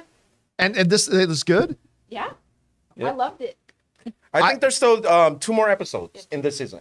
Yeah, so it comes out every Friday. It's on Freevee and it's on Amazon. Okay. Yeah. I got worried about it being on Freevee because that's where I've seen really bad Christmas films. But when I saw James Marsden, I got really excited. It's not the greatest, but it's different. You know what I mean? And it kind of shows you maybe what an outsider would, or like someone who has never gone to jury duty, the whole process. Okay, Yeah. I'm now you sold me. I want to see it. James Marsden, by the way, he should have been an A-list leading man. Yeah. James Marsden should have been an A-list leading man. He's made a great career being that guy in that thing. Because he was, remember how I was just talking about movie trope? When the girl's involved with somebody else and they're a jerk? Superman Returns, I guess, bucks that because Superman comes back and Lois is with James Marsden, and who's a really good guy. He's with Rachel McAdams in The Notebook. and he is. Yeah, he was Cyclops. He was Cyclops. And Cyclops is and dead. broke Wolverine's heart. I mean, he was absolutely Cyclops. That's where I first recognized him. I'm sorry, he plays like the most diva actor on jury duty. It's so funny. You gotta see it. Well, he's kind of like plays the that. douche. He plays that kind of role too in Anchorman 2. So he in Anchorman 2, he's the good, nice other guy. He's the friend of Sonic in the Sonic movies. In Enchanted, he's the lovely Oh, himbo that's right. prince. He's the prince. Yeah. Yeah. Or no, not Prince Charming. That was actually no. He was the Prince Charming. he's yeah. the It guy. wasn't Grey's Anatomy boy. No, he's the curmudgeon-y normal. Grey's Anatomy, That's right. boy. Grey's. What is that guy's Patrick name? Dempsey. Patrick Dempsey. Thank you so much. Who I first recognized from Can't Buy Me Love. Well done. Yeah. Remember that? I know my 80s movies. Can't Buy Me Love. Oh. Can't buy me love, boy. And then I believe he was the first guy who died in Outbreak. Oh. I think he was the first one to die in Outbreak. I think he got the monkey or something like that. And anyway, I love him.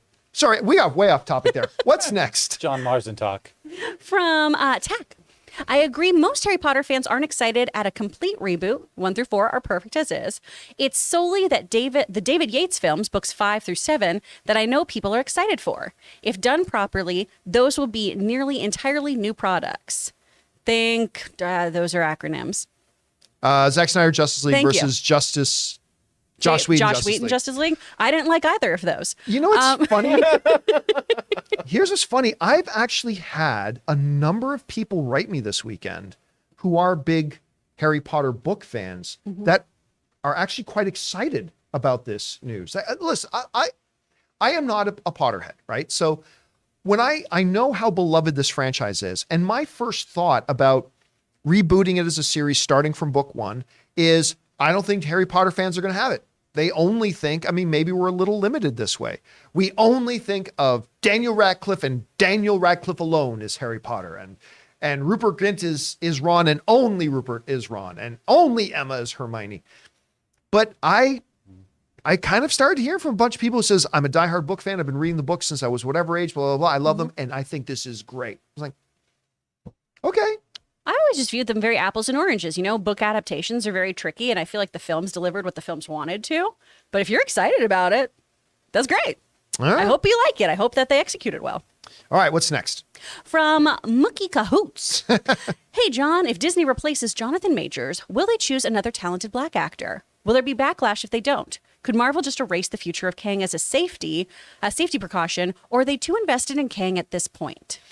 I think and these are all big hypotheticals, right? Big hypothetical. Lots of stuff can happen between now and then, and we don't have nearly all the information. Okay, but if theoretically, let's say the DA continues with the charges, they take it to court, Jonathan Majors found guilty. Again, all this stuff may never happen, of course. But theoretically, to your question, if that did, I think they would just recast him with another talented black actor. Yeah. I mean, at this point, like when you recast a character in the middle of an ongoing thing, like you don't just go out, like when Richard Harris passed away, they didn't go out and get Morgan Freeman to be the new Dumbledore. They could have if it was a reboot. That'd been great. But in the midst of this ongoing series, they went out and got Gambone. Yeah, they went out and got Michael Gambone, Gambon. who did a fabulous job, by the way. I preferred him. What's that? I preferred him as the story like evolved and got darker. I felt like I just thought, well, whoever you prefer, I just thought he did a great job filling in the shoes of Richard Harris, one of the all-time greats, by the way. By the way, his son is now one of the his son's a terrific actor too. So I think with this ongoing story, they'll just go out and get somebody else a little bit more similar. But again, I don't think it's going to come to that. I really don't. If Jonathan Majors' lawyer can be believed, we'll see. All right, what's next? From Jesse Has a Turtle. What is your guys' ideal seats to sit in the movie theater? Also, are there seats that you hate and would rather just watch the movie a different day instead of sitting there? Oh, we've talked about this before. Yeah, my favorite seats, at least in an AMC theater, is you got your like front, like 4 rows of seats. And then there's the entryway walkway. And then the next main section of seats. My favorite place to sit is in the second row of that main section of seats behind the space designated for wheelchairs. I actually sit in that row, but obviously because it's not. I thought you were going to say I actually sit in the wheelchair no, section. because they're not all for wheelchairs, but there For are my own some chair. just like other chairs. Right. I love the leg space in there. So. Yes, because 9 times out of 10, nobody in a wheelchair comes in to take that spot.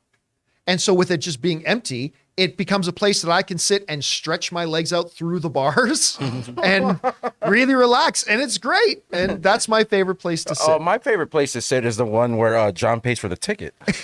That's Any always seat the that best is. seat. Any seat that is. That's my favorite seat. All right, Oh, what's wow. next? Everyone got quiet? No one likes that? It's a little awkward. Sorry. It's just a little awkward. I'm sorry. This is a cheesy thing to say. It's really great to sit in a movie next to Rob because at the end he gets really excited about stuff and wants to talk to you about it. It's really cute. Oh, I remember when I took Rob for his first screening. It was like my third time seeing Eternals. And Jesus. it was my third time, but it still hadn't come out yet. And so I took Rob so he could see it because he was really excited about it. So He was like, I can't think- wait till they explain this big celestial in the They're water. gonna It's Oh. gonna be Full amazing. explanation. Listen, I actually had to shush him because the credits are rolling and he just wants to talk. He really loved the movie. So Yeah. he's talking to talk. The problem is the post-credit scene started and he was still talking. I'm like, you want to watch this? You want to watch this? Pay attention. Yeah. It was a very different experience for me when we watched Moonfall. Moonfall. Oh my He was gosh, very- it's hilarious. He was very quiet after that After one. movie was done. All right. What's next? From Caleb B. Hi, John. Big fan of your show. Been watching for 3 years Thank now. you, Caleb. Do you think by the time we close in on Secret Wars and Kang Dynasty that Marvel will give us back the angry, menacing Hulk or keep him as Professor Hulk? Look, I won't go off on my rant again. Everybody knows that I am not a big listen. There are certain things about Smart Hulk that are narratively really good, but I want the real Hulk back. You don't necessarily have to do World Breaker Hulk, but I want angry Hulk. I want Hulk smash Hulk. I want Hulk that is a force of nature that everyone, including the heroes, are dreadfully afraid of. Like that's the problem. I want that Hulk that in the first Avengers movie, when the whole point of Loki's plan was, I wanted you guys to have the monster in your midst because that will throw everything out. I wanted the Hulk that when the frickin' flying lizard botfly worm comes flying down the street in Avengers and Bruce just says, that's the problem, or that's the key. I'm always angry. Turns the Hulk, one punch, done. Like I really want, to me, that Hulk is more interesting. Yeah, but there'll be no problems. You know what I mean? Well, no, He'll you just have take to care of everything. creatively come up with He problems. would be the right? problem. Yeah. Yeah, that well, is the problem. Hulk right. is the problem Right. at that point, right? I mean, and so if they can ever do a World War Hulk movie, and I don't know that they can, but if they ever do, it's got to be the real Hulk. It can't be this Professor Hulk thing. All right, what's next? From BK Dan. Hey, crew, if the charges are dropped because they're unsubstantiated against Jonathan Majors and he's then reinstated, what do you think of hypocrisy of not reinstating Justin Roiland of Rick and Morty because his charges were dropped? Those are two very, very, very different circumstances. Number one, Jonathan Majors doesn't have to be reinstated because he's never been removed. And listen, I'm not a big follower of Rick and Morty, and I have not followed this story of Justin Roiland particularly closely. Obviously, we've done a couple of stories on it. But from everything that I've read is that these charges aside, there are a lot of people over there who didn't want him there anymore. Yep. Apparently, he has been a problem. Maybe not criminally a problem. And again, I'm not in the office. I don't know any of this firsthand. This could all be wrong. But like the criminal charges was just kind of the cherry on the top of it all. Flooded within that was a lot of complaints from the people who work there and a lot of really dark stories that came out of there about the working conditions of him being there. Even his co-creator of the show, the guy behind Community, Dan Harmon, yeah. Right? He doesn't want him there anymore. I mean, he basically wasn't involved anymore either. He wasn't showing up. Exactly. He wasn't showing up to work. And so like very it's problematic all behavior, that is like. just to say, the circumstance, you can't compare the Jonathan Major circumstances to the Justin Roiland thing. They are two totally, totally different things. One does not equate the other. All right, what's next? From Corey Hensley. Dude, after hearing you talk about shrinking, I binged half the season on Friday before getting my girlfriend on board, and us then binging the entire season. Nice. The Karen Pam scene with Derek's comment is probably the best scene of the series. Love that character. Hey, Pam, we're mad at Pam. Eat a dick, Pam. He is one of my favorite characters on television. Derek He's got is like so 8 precious. lines. He's wonderful. One of my, I can't, it's I'd not still even never say that it's my funny of a neighbor. line, It's hilarious. but I laughed harder. I don't think there's anything made me laugh harder this year than Derek's out with walking the dog and he passes by, what's Jason's character's name again? I can't remember the Oh my lead character's gosh. name, but he's walking past him and did I say Jason Statham? Jason Segel. Segel. Very different show. Oh my God. Can you imagine Shrinking starring Jason Statham? Oh, he's Jimmy. Jimmy. So Jimmy's walking by Derek and Jimmy's just like, hey, Derek, how's it going? And Derek's line is, just walking the dog I never wanted. And I don't know why. It's not even that funny. I laugh my guts out. It's that delivery of all of these horrifically passive aggressive lines in such a cheerful tone that I think really makes it. Because he genuinely loves Liz. He thinks that like His wife in the show. He adores her and then just says the most asinine shit to her. And it's so funny. He's so charming. And vice versa. Or when Yeah. Jimmy comes over to pick up his daughter because his daughter's been hanging out at Derek and Liz's house. Yeah. And he crosses Derek. Hey, Derek, how's it going? Thought I was done raising kids 5 years ago. So thanks for that, Jimmy. Just like these lines are so good. Anyway, if you guys haven't started watching Harrison Ford and Jason Segel, not Jason Statham, in Shrinking, you have to. got to. You have to. It's so good. Glad you checked it out, man. All right, what's next? From Danito, I think the mutants and Fantastic Four will take refuge in the MCU Earth 616 after their universes get destroyed. The Fantastic Four can come from a technologically advanced universe, while mutants from one where humans have evolved. Simple and good solution, in my opinion. I don't know. That creates problems too. So are you saying that Professor X and the X-Men arranged so only mutants got to survive the destruction of whatever their world was and left all human beings to die?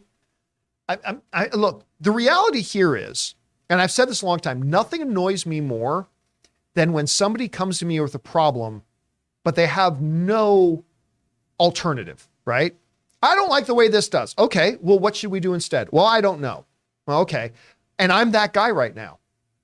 I'm that guy because I don't know a narratively compelling and history affirming way to bring the X-Men into the MCU. I don't have a good answer. So like, I feel bad about that because I hear all these theories and rumors and whatever, and I'm like, I'm not sure I like that. I'm not sure that works. Well, Campy, you got something better? Nope. I don't have a better idea. I don't. So I'm very, very, very curious to see how Kevin Feige navigates this and decides to bring them in. Look, I've said this before. I will say it again. There is no perfect solution, right? Whatever Kevin Feige and crew decide to do to introduce the X-Men, it's going to come with compromises, right? It just will, because there is no perfect solution. So does the compromise that Kevin Feige lands on, will it be effective and work? And that's all we can ask for. All right. And is that it, Jonathan? Yeah. And that'll do it for today's installment of the John Campea Show. Thank you so much, guys, for being here and making the show part of your day. Big special thank you to all you guys who sent in those questions. Number one, because you gave us great fun things to talk about. But number two, you supported this channel as you did it, and all of us involved with the show. Thank you guys so much for your support. And by the way, if you sent in a question like in the last hour or so and we didn't get to it, don't worry. We've got those cataloged. Those will be picked up first thing on tomorrow's show. So guys, for everybody in the room who's been working behind the scenes and helped me out, Ray Ora back there, my friend Jen's back there, running the show, of course, is Jonathan Voico, and of course, the delightful Chris Carr, and most importantly, you guys have been here. Thanks so much for making this show part of your day. My name's John Campea, and until next time, my friends, bye-bye.